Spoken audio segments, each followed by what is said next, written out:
안녕하십니까. 정치현안 직설입니다.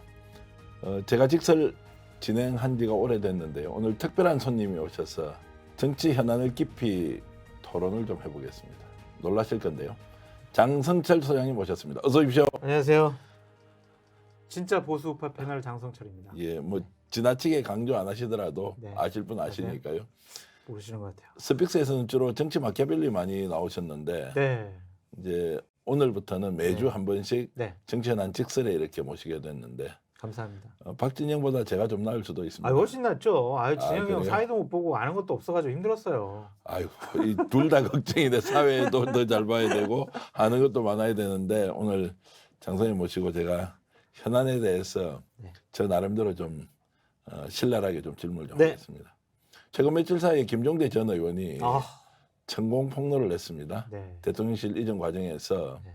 육군참모총장 공간을 지난 4월에 직접 천공이 들어갔다 이렇게 했습니다. 발칵 뒤집혔습니다. 진짜래요?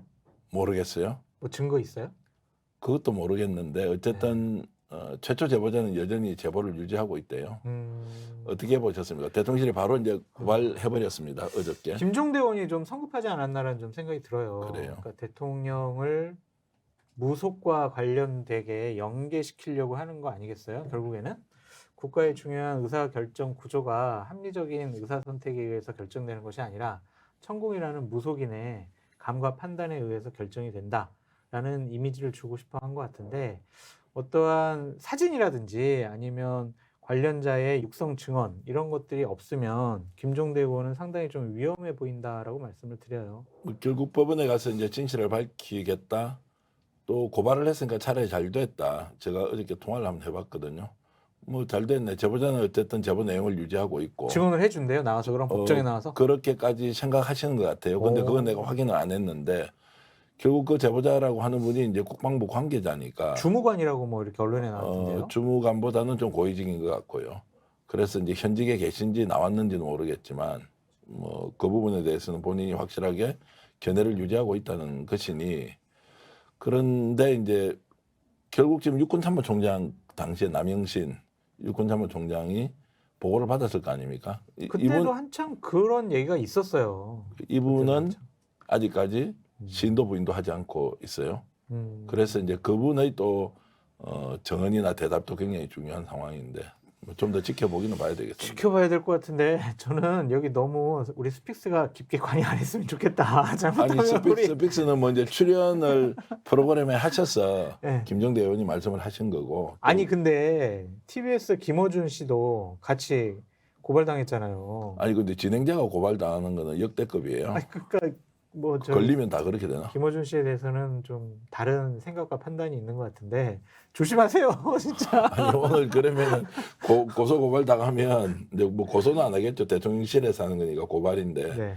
어찌됐든 이제 이것은 뭐 진실 규명 차원에서 계속 한번 추적해 보기. 근데 그거 하나만 더 말씀드리면 김종대 의원이 법적인 투쟁까지 가서 관련 증거를 드러내지 말고 지금이라도 드러내면은 고발도 뭐 취하될 것이고 윤석열 대통령이나 대통령실은 거짓말쟁이들이라는 공격을 받을 거 아니에요?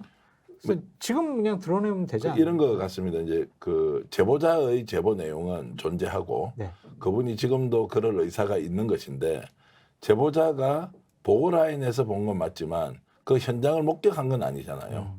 그러면 현장에 목격이 되었다는 증거, 사진이라든지 육성 녹음이라든지 이런 게 나와야 되는, 그건 없겠죠. 그러려면 결국 재판 과정에서 그 당시 CCTV 공개를 해달라. 그 다음에 천공을 증인으로 불러서 당시 자신의 행적이 어떻게 됐는지를 밝혀달라.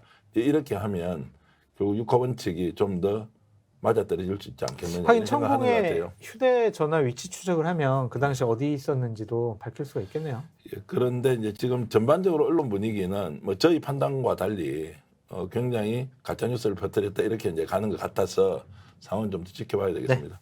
저도 그래 넘기기 전에 질문 하나 드릴게요. 만에 하나 이게 진짜로 밝혀지면 어떻게 해요? 만에 하나. 대통령으로서는 상당히 곤혹스럽겠죠. 왜냐하면은 아까도 얘기했지만 중요한 의사결정 사항이 무속인에 의해서 결정이 된다? 그럼 앞으로 경제 문제, 사회 문제, 외교 문제, 국가의 중요한 정책들이 천공하고 상의해가지고 결정되는 거 아니야? 그런 프레임으로부터 자유로울 수가 없잖아요. 그럼 이건 과연 대통령 그 자리를 유지하는 것이 적당한 것이냐, 적절한 것이냐, 그러한 비판까지 받을 수 있을 것 같아요. 물론 이제 대통령실은 이러겠죠.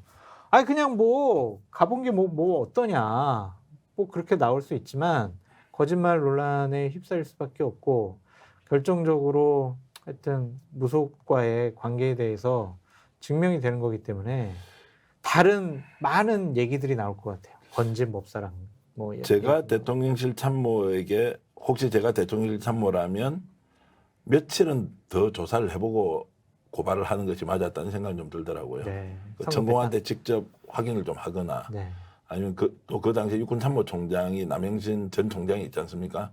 보고를 받았는지 이런 거 없이 경호처장은 천공을 만난 적이 없다. 당시에 그 공간에서 뭐 공간을 지키고 있던 공간장은 현재 부인하고 있다. 뭐 이제 이 정도니까 논란이 어쨌든 꼬리는 좀 더 남아 있는 것 같습니다. 뭐 오늘 이 얘기 때문에 이제 모신 건 아닌데 네. 어쨌든 그만큼 뜨거워서 조심하세요. 조심하겠습니다. 네. 조심해야 돼요. 김종대 의원님 조심하십시오. 그렇게 해야 되는데 어찌됐든 상황을 좀 더 지켜보겠습니다.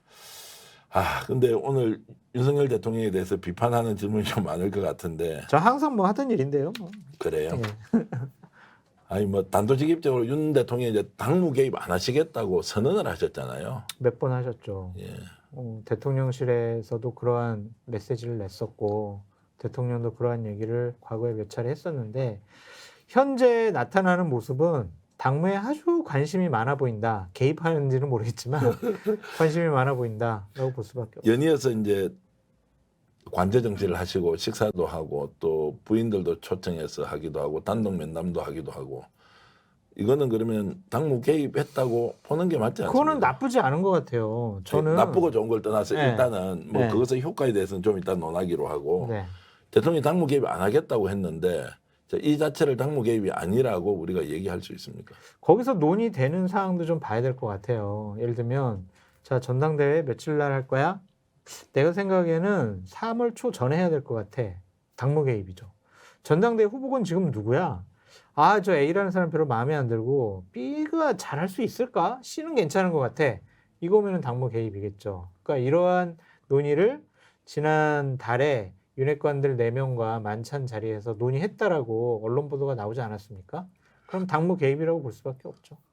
그러면 당무 개입인데 여러 가지 뭐 예를 들어서 설명을 이제 뭐 하셨는데 대통령 당무 개입 하시잖아요. 그쵸? 그것도 깊이 하시잖아요. 그렇게 보여요. 또 전당대회에 누가 후보인지 어떤 사람을 내세울지 관심이 많고. 고심하는 흔적이 곳곳에 보입니다. 네.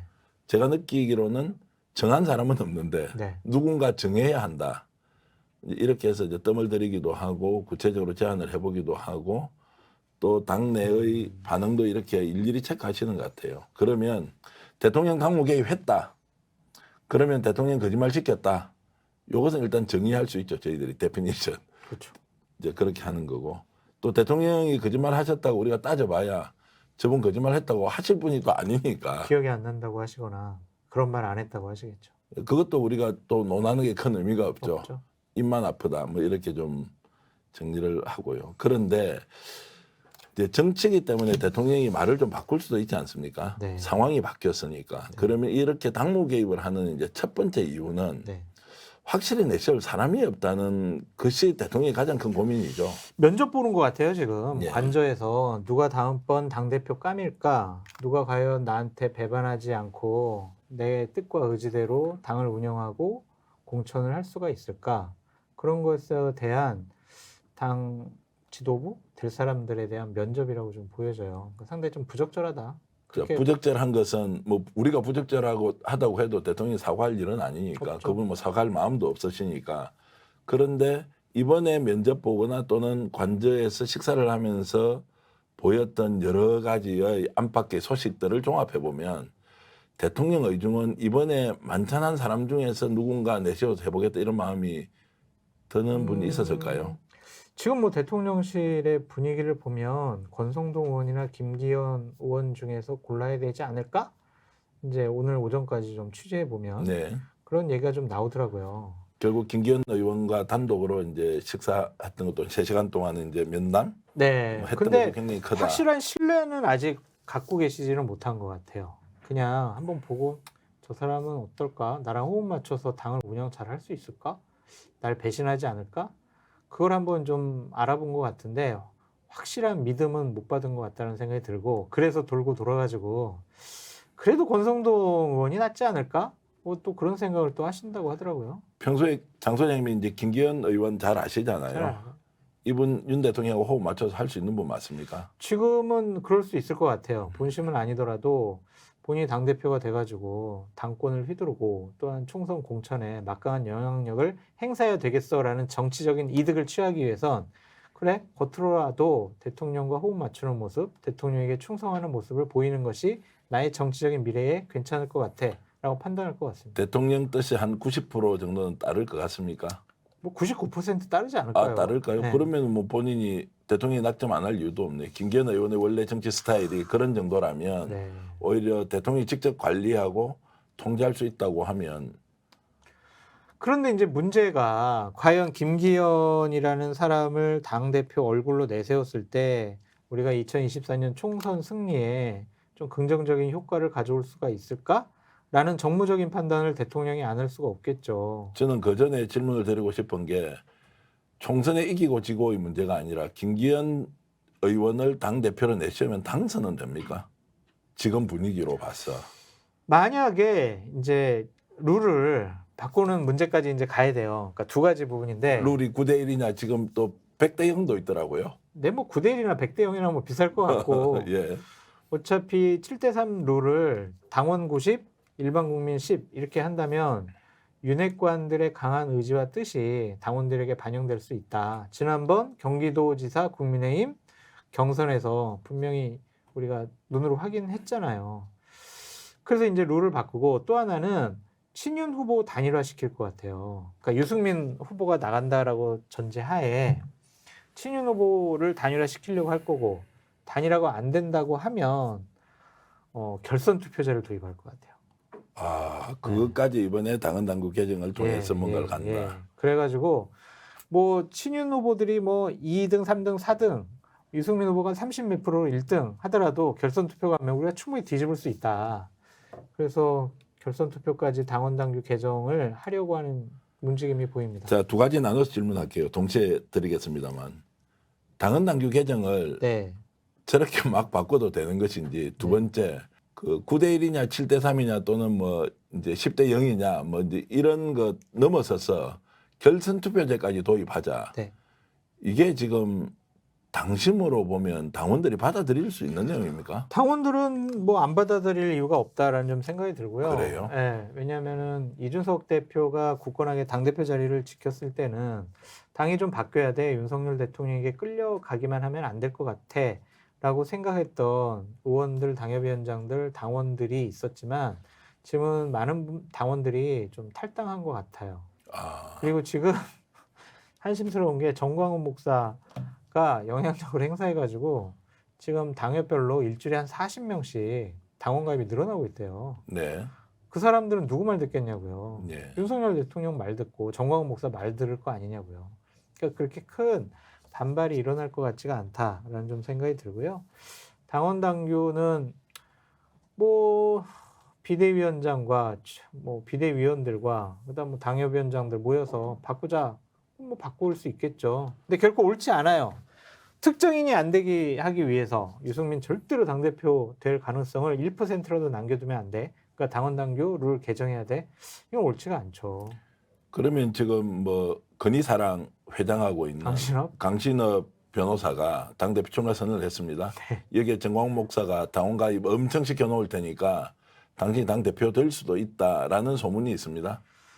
그러니까 본인 SNS상에 한동훈 당신은 이재명을 잡아 나 강신업은 유승민을 잡을게 네. 이렇게 딱 뭐 캐치프레이즈 같은 거를 만들어서 올려놨더라고요.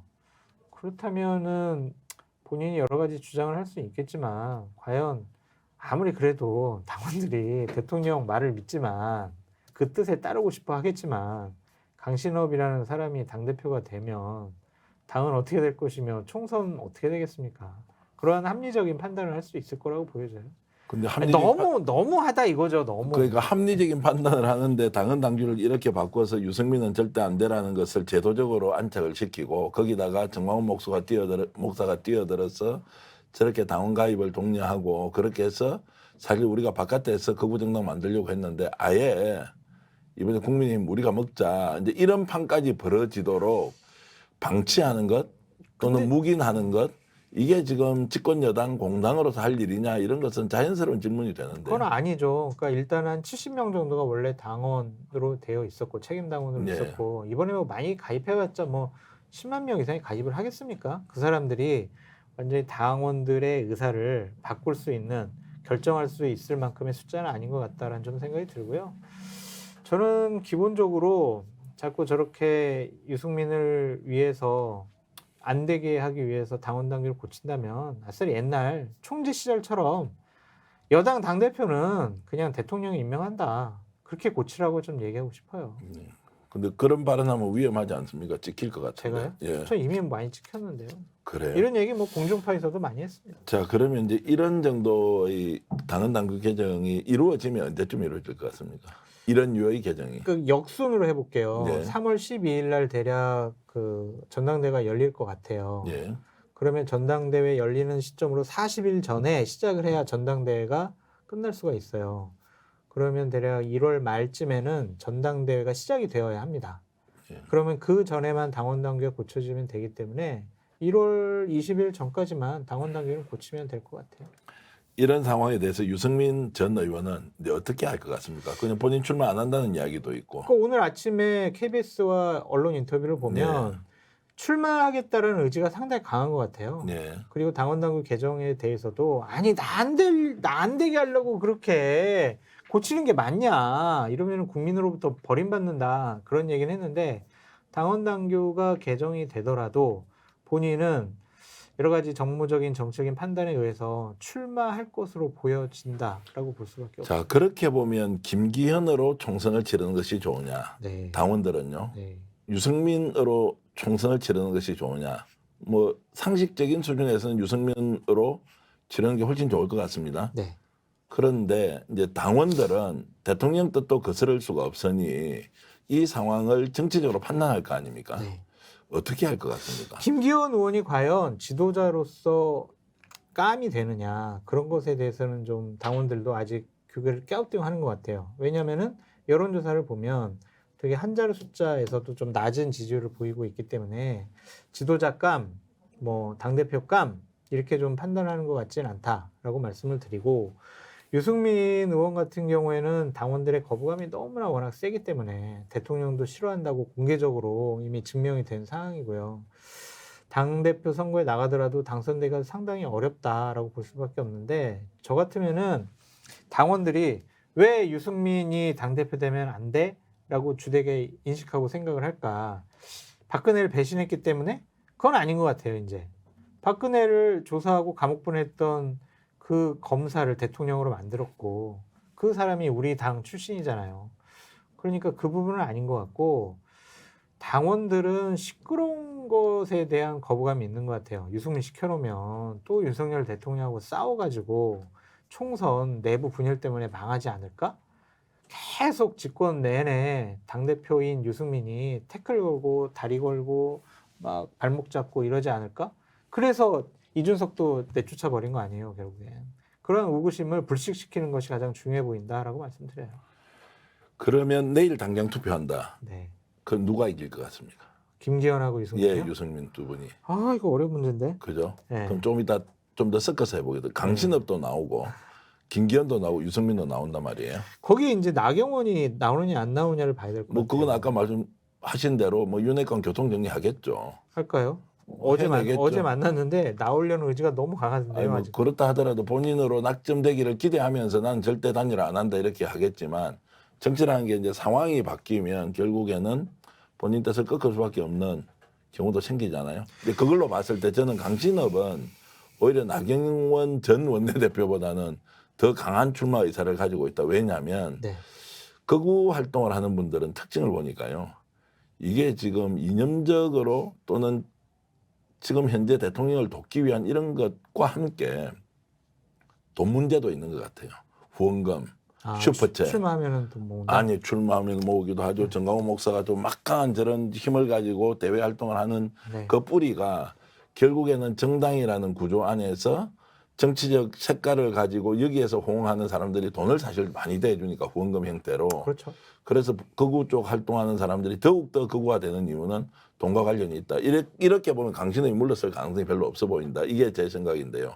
어쨌든 강신업, 김기현, 유승민 이렇게 세 후보가 붙으면 네. 가능성 여부를 떠나서 김기현 의원을 당대표로 만들려고 상당한 노력을 많이 할 것 같아요. 그러면 강신업도 이제 주저앉히겠네요. 주저앉지, 뭔가 예를 들면 아까 말씀드렸던 결선 투표제가 도입이 되면 강신업이 뭐 2등이나 1등은 할 이유는 없으니까. 그러면 김기현, 유승민 둘이 붙는다. 그러면 유승민 대표가 될 가능성은 좀 낮아진다고 봐야죠. 형식 논리로 보면 권성동 전 그게 원내대표가 나고 싶어요. 그러니까 대통령하고 제일 가깝고 본인은 지금도 대통령하고 맞아요. 가장 가깝다고 맞아요. 확신하고 있는 분이거든요. 맞아요. 근데 대통령이 별로 안 좋아한다 그러더라고요. 아, 그게 막 되게 묘한 것 같아요. 오늘 오전에 대통령실의 분위기를 좀 들어보니까 권성동도 괜찮을까? 라고 이제 생각이 좀 바뀌었다라는 거죠. 지난번 원내대표나 비대위원장 할 때 보면은 능력이 없는 것 같고 좀 여러 가지 좀 자질도 안 되는 것 같은데 그래도 믿을 수 있는 사람이 권성동 아닐까라고 생각할 수도 있대요. 그러니까 지금 당권 후보들을 면접하는 이유가 저 사람이 능력이 있거나 뭐 잘해 나갈 거나 그런 거보다 믿을 수가 있느냐. 정말 내 말을 계속 잘 듣고 믿을 수가 있느냐. 그거를 좀 확인한다고 하더라고요. 총선보다는 현재 윤석열 대통령의 국정 운영 에너지를 최대한 끌어올릴 만한 자기 사람 심는 것 그렇죠. 이게 더 중요하죠. 그러면은 권성동 의원이 어쨌든 충성 맹세를 많이 하고 있기 때문에 생각이 바뀔 수도 있다라고 보여집니다. 저는 이런 얘기 들은 적이 있습니다. 그 권성동 전 원내대표하고 대통령은 굉장히 가까웠던 뭐 친구 사이 또는 검사 출신들이잖아요. 오랫동안 봐왔다는 거예요. 네. 리더십이 그냥 밑바닥까지 다 안다는 거예요. 권성동 의원의 리더십. 네. 첫 번째 능력이 없다. 두 번째 필요하면 언제라도 자신의 생각을 바꿀 수 있는 사람이다. 본인에게 필요하면. 세 번째 끝까지 갈 수 있겠나? 뭐 이제 이런 것 때문에 대통령이 원래 원내대표 하기 전부터 그렇게 안 좋아했다는 거예요. 제가 또 권성동 의원하고 특별한 친한 관계라서 좀 제가 분석이 좀 잘못됐습니까? 뭐 동의하기가 좀 어렵다라고. 아 그래요? 예, 그럼 제가 잘못 알고 있는 거네. 그래서 이제 권성동 원내대표에 대통령이 지금도 확실하게 맞아요. 딱 도장을 찍어서 네. 믿고 맡긴다는 걸 못한다는 능력 거예요. 부분에 대한 퀘스천 마크가 있는 것 같아요. 예. 그러니까 이제 오늘 보면 상당히 묘한 움직임들이 많이 보이잖아요. 윤핵관들이 모여가지고 국민 공감이라는 모임 단체를 만들었단 말이에요. 왜 지금 만들었겠냐고요. 전당대회 때 우리가 힘을 모아가지고 대통령 뜻에 맞는, 우리 뜻에 맞는, 우리를 확실하게 공천 줄 수 있는 그런 사람을 당대표로 만들자라고 생각해서 그 65명이 모임을 하는 거 아니겠습니까? 71명이 모였다 그러더라고요. 회원은 그렇죠. 등록은 65명. 그러니까 예를 들면 안철수나 권성동이나 뭐 네. 정우택 같은 사람들은 가서 격려해주는 예. 그냥 가서 쓱 한번 눈치 보는 그런 거였고 참여는 65명이 했다고 하는데 저는 이 부분에서 유의 있게 봐야 되는 게 장제원 의원이 상당히 이제 공개적인 발언을 강하게 하기 시작을 했어요. 네. 한동안 찌그러져 있다가 네, 예. 저번 달에 대통령하고 만나고 난 다음부터는 자기가 지금 정진석 너도 잘못됐고 주호영 너도 잘못됐고 자기 당권에 대해서 왜 니들이 얘기를 해? 자기 당권은 대통령이 호흡 맞추는 사람이 돼야 돼. 이러면서 본인이 가이드라인 제시하기 시작을 했어요. 그런 거 보면 장제원 의원과 김기현 의원이 손잡았다라는 보도까지 나오거든요. 네. 어떤 얘기까지 나오냐면 김기현 의원을 당대표로 만들고 장제원 의원은 사무총장이 돼서 다음번 2024년 총선 공천을 장제원 자기가 좌지우지하겠다. 사무총장이 실무를 총괄하거든요. 저는 장 소장님하고 전혀 다른 공간에 살고 있는데요. 네. 거의 비슷한 얘기를 들었어요. 네. 벌써부터 장제원 의원한테 줄 서는 네. PK 출신들이 장사진을 이룬대요. 네. 아는 그렇고요. 사람은. 네. 그래서 이제 그 이야기는 결국 총선의 공천권 행사는 특히 영남, 부산, 경남, 울산에서는 장제원 의원이 주도할 것이다 이런 얘기 벌써 나오더라고요. 전국 단위를 다 좌우하고 싶어 하는 것 같아요. 네. 본인. 저도 들은 이야기 한번 해드리면요. 네. 경남은 윤모 의원이 주도를 할 윤한홍? 것이요. 예. 네. 그런데 웃기는 이야기가 있어요. 네. 대구 경북에는 주도할 사람이 아예 없대요. 네. 아무도 대통령의 마음을 읽고 공천권 행사할 수 있는 사람이 없으니 야 이거 누가 주도하겠느냐 대구 경북 이렇게 하니까 야 한 사람 있다 이러는 거예요. 누구요? 홍준표 대구시장. 홍준표 시장이요? 의외로 이번 총선에서는 대구 경북에서는 홍준표 시장이 힘을 갖고 대통령하고 척을 지지 않고 적정하게 유대감을 유지하면서 하는데 그 뒷 배경이 결국 총선 공천과 관련해서는 대구 경북은 말 그대로 찍는 대로 다 당선이잖아요. 거의 무투표 당선하고 비슷하지 않습니까? 그러니까 이걸 누가 주도할 것이냐 마땅히 할 사람이 없다 이제 이런 이야기까지 하던데 뭐 진실 여부를 떠나서 그만큼 이제 총선 공천권이라는 걸 놓고 정치적으로 이합집산을 하고 있고 그렇죠. 그 중심에는 윤핵관, 윤석열 대통령 이렇게 이제 연결고리가 이어진다 이렇게 보면 되겠죠. 네. 근데 장제원 의원이 그런 욕심을 가질 만한 정치적인 역량과 뭐 능력이 되느냐라는 부분에 대해서는 저는 좀 회의적이기 때문에 그 뜻대로 되지 않을 거다라고 희망해 봅니다. 우리 국민들은 이철규 의원을 잘 모릅니다. 근데 몰라요. 오늘 그 공부 모임에 국민공감에 이제 이철규 의원이 간사를 하고 있습니다. 이분 어떤 분이에요? 이분은 경찰 출신이죠. 예, 경찰청장을 하셨죠. 그렇죠. 지금 재선 의원이고 네. 강원도에서 지역구를, 동해 쪽이죠. 네. 예, 지역구가. 강원도 지역구를 갖고 있고요. 실세인 것 같아요. 왜냐면은 지난번 대선 때는 제1사무부총장, 조직부총장을 했죠. 실세 자리고 예결위 간사예요 지금.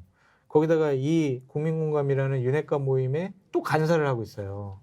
그럼 이 사람이 어떤 꼭지점이 될 수 있다고 보여지거든요. 예. 그러면은 본인이 생각을 해서 나 간사할래 그럼 시켜주는 게 아니잖아요. 대통령이 어느 정도 신임을 하고 있고 믿으니까 이 사람을 시킨 거 아니겠습니까?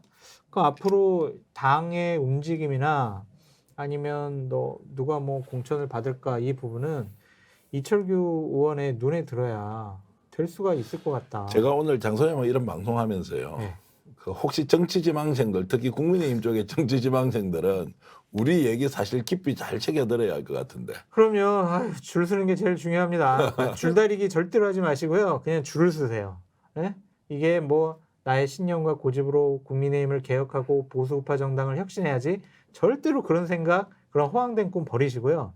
줄 잘 서라. 그래야 공천 받는다. 저는 장 소장님 의견에 이제 동의를 하진 않지만 저희들이 이제 이렇게 말씀을 좀 드리는 것은 헛다리 짚고 막 춤추고 있을 사람들이 너무 많은 것 같아서 최소한 당내에 권력의 움직임이 어떻게 이루어지고 있고 지금 현재 진행 상황이 어떤 방향으로 가고 있는지는 정치지망생들은 우리 이야기 들으면 네. 어느 정도 가이드라인을 잡을 수는 있을 거다. 그럼 썸네일을 이렇게 달아주세요. 어떻게 국민의힘 공천 받고 싶은 자, 우리 직설을 봐라. 뭐 이런 식으로. 뭐 이렇게 하겠습니다.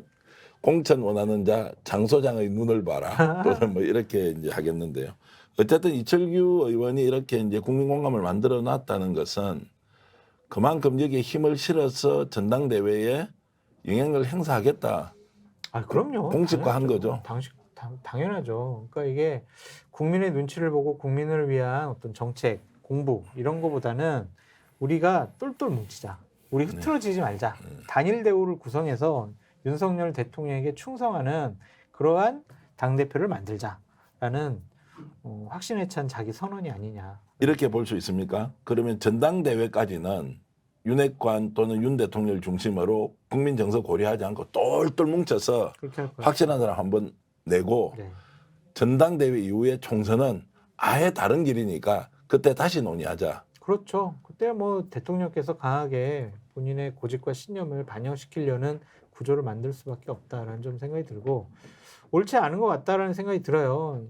2007년도에 이명박 정권이 들어서고 2012년도에 박근혜 정권이 들어서고 나서 당시에 친 MB 그다음에 친박 다 이런 모임 만들었어요. 자신들의 공천, 기득권 유지하기 위해서.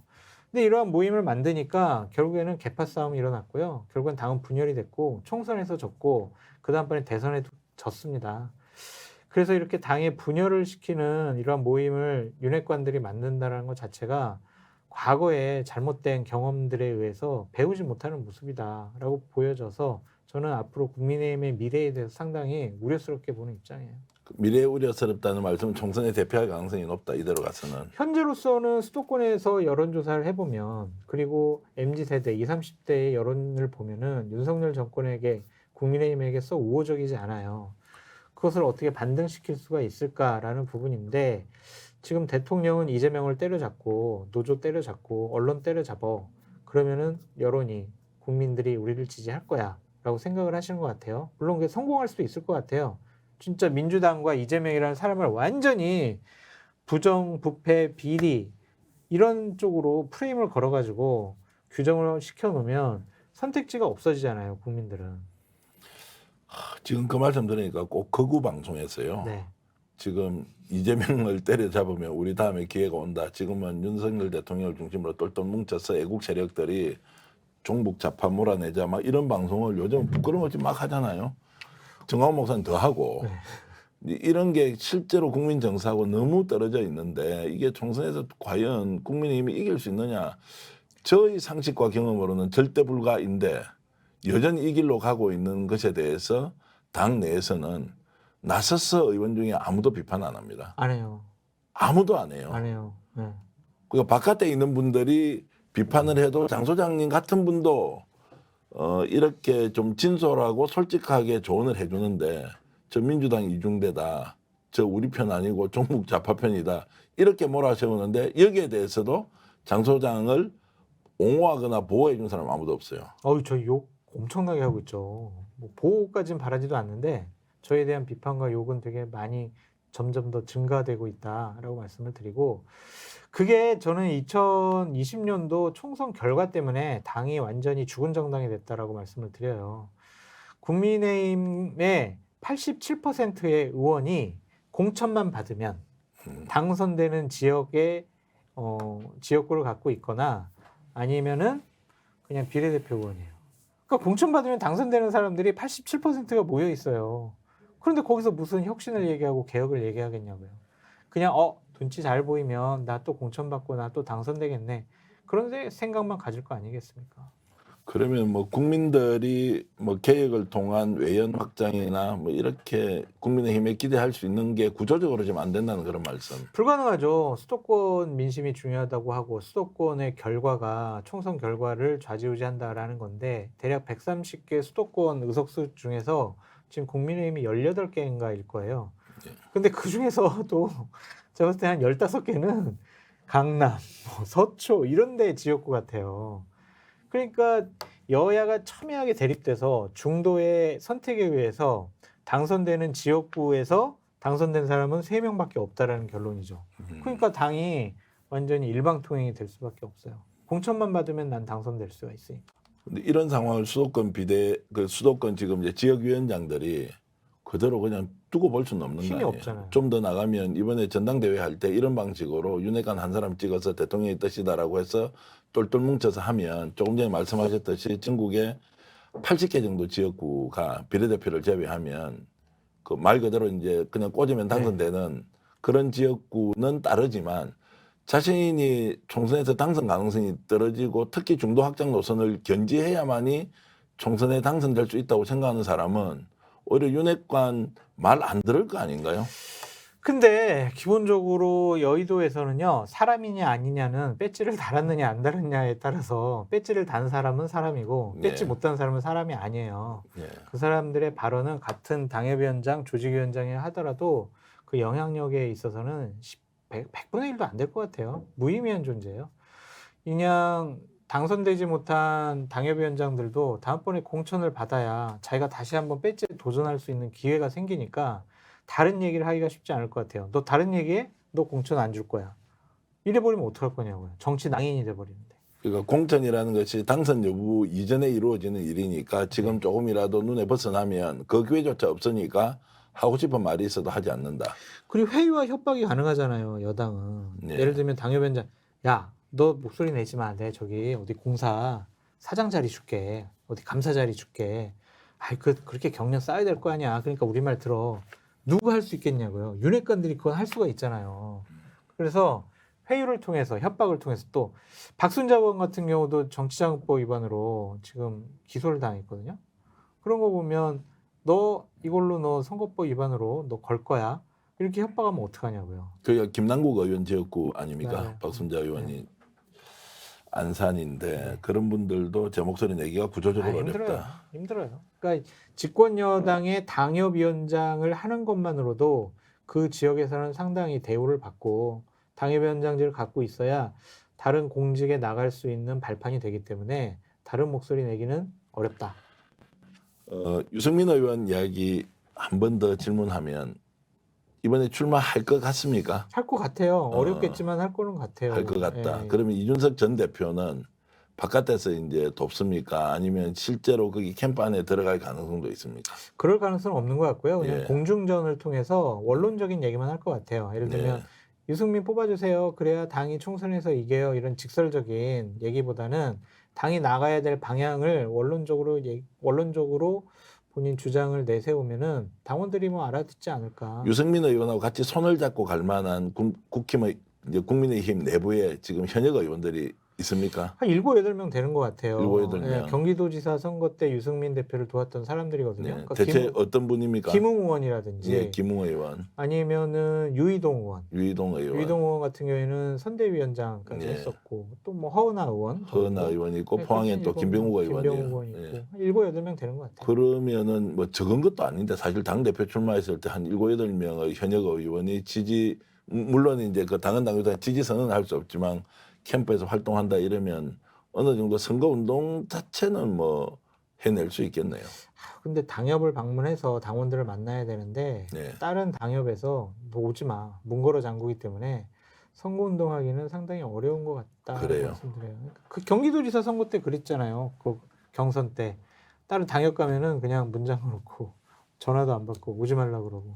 근데 지금 이런 상황을 놓고 봤을 때 당원이라고 하면 총선 때 굉장히 어려워질 수 있고 유승민이 오히려 개혁해서 총선 승리를 이끌겠다 이러면 이분들은 아까 말씀하셨던 지역위원장하고 좀 다르지 않습니까? 이분들이야 정책 발언을 좀 하기가 어렵지만 당원들이야 이래서는 보수정당이 괴멸할 수도 있겠다라는 위기감을 가지면 오히려 공중전으로라도 충분히 선거운동을 해서 한번 성산 있는 전투를 해볼 수 있는 거 아니냐 이런 생각이 드는데요. 근데 그게 우리의 생각이고 상식적인 판단인데 예. 좀 나이 드신 당원 같은 분들 같은 경우에는 아까 말씀하셨던 구구 유튜버들 계속 보잖아요. 휴대폰으로. 네. 거기서는 계속 재교육을 시켜요. 유승민은 나쁜 사람, 배신자, 우리끼리 뭉치면은 대선에서 이겼던 것처럼 총선도 우리가 뭉치면 이겨요.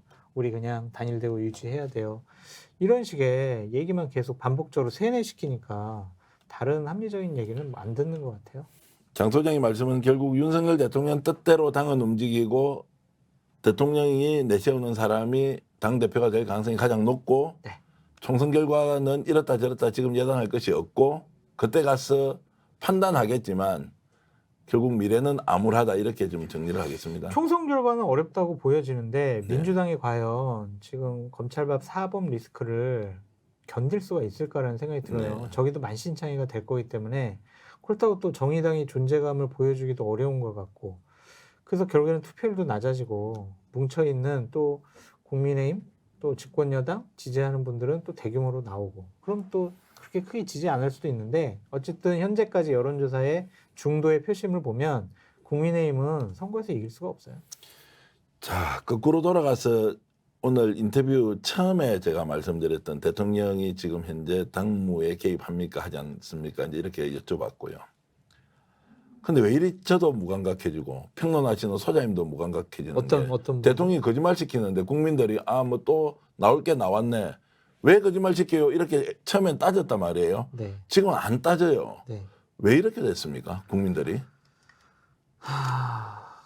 무서워하는 것 같다라는 좀 생각도 들고 네. 자포자기한 면도 있는 것 같아요. 네.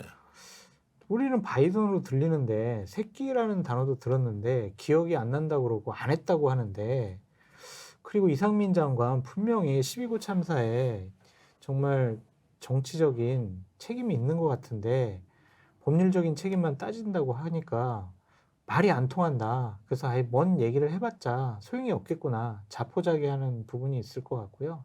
또 하나는 강하게 지금 언론 노조에 대해서 또한 야당에 대해서 그리고 지금 화물연대 등 민노총에 대해서 하는 것들을 보면 힘으로 억누르려고 하고 있잖아요.